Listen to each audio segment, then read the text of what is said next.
What's up guys, Ryan here with Treadaway Training. I finally have my stand-up desk ready, and I'm standing at it right now. I'll pop it up right there so you can see it. But more importantly, today we're going to be talking about the alkaline diet.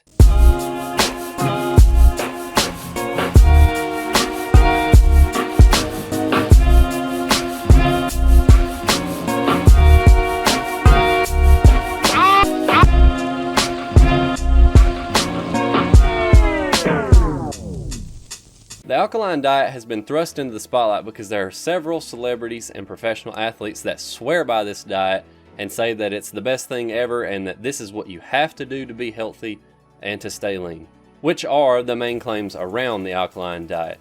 Many people say that this is the way you have to eat to stay healthy and to stay lean. The theory behind the alkaline diet is that our bodies are healthier when our blood is in an alkaline state, and that by eating and drinking alkaline foods and water that we can cause our bodies to be more alkaline. So the first question is, does the alkaline diet actually affect our blood pH? The short answer is no.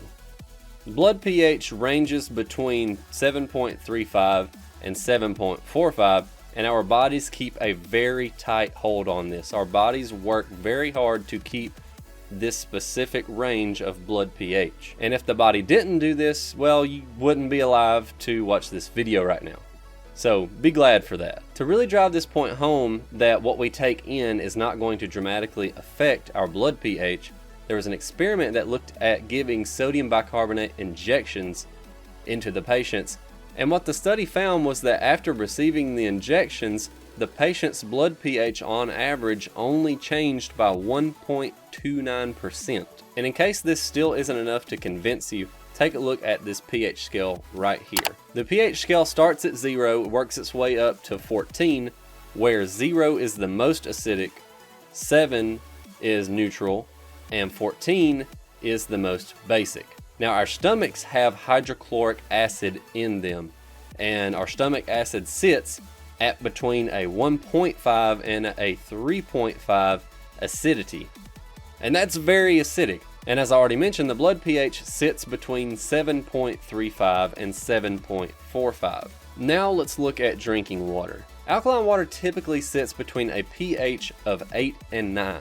Tap water usually sits at a pH of between 6 and 8.5. If our stomach acid doesn't cause a problem with the pH of our blood, then what makes you think that an 8.5 drinking water versus a 7.25 drinking water is really going to make a difference in your blood's pH? Now we've established that the alkaline diet doesn't do anything in regards to health benefits.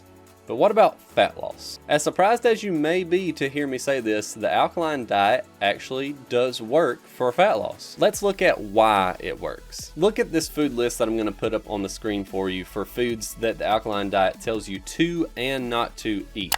And I'm going to read that list off for you. Foods to eat: asparagus, broccoli, Brussels sprouts, carrots, cucumber, green beans, kale, peppers, spinach. Foods to avoid: alcohol, bread, butter, cheese, chips, mayonnaise, meats, especially fatty meats, pizza, and soda. Now if you look at the left side of the chart, the foods to eat, you will notice that these foods are very filling, they are very nutrient dense, and they are very low in calories, as opposed to the right side, where most of the foods on the right side are very calorie dense and are not as filling. Now let's take a look at the carb pyramid that I made. If you look at the left side of the chart on the foods to eat, and then you look at the carb pyramid, you will notice that all of these foods are the foods that are towards the bottom of that list. They are more filling, they have lots of fiber, and they also have lots of micronutrients, which are all good for fat loss. That said, there's actually nothing special about the alkaline diet at all for fat loss. The trick is that if you follow it, you are most likely going to be putting yourself into a calorie deficit whether you realize it or not. And if you put yourself in a calorie deficit, then you're going to lose weight. But on the other hand, if you eat all the foods on the right side but you are still in a calorie deficit, you will lose weight by also eating the foods on the right.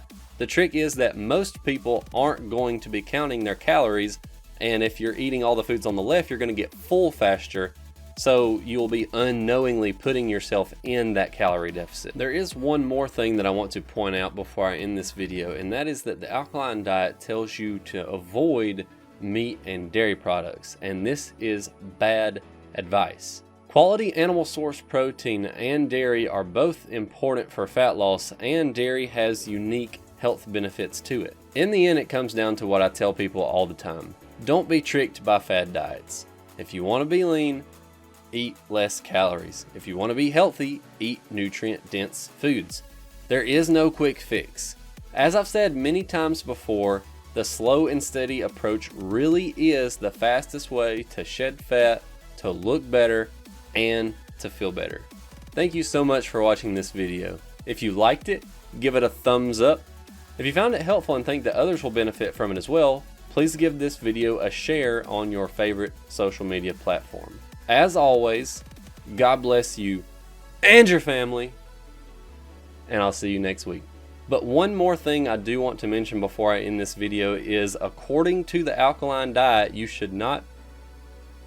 Dang it.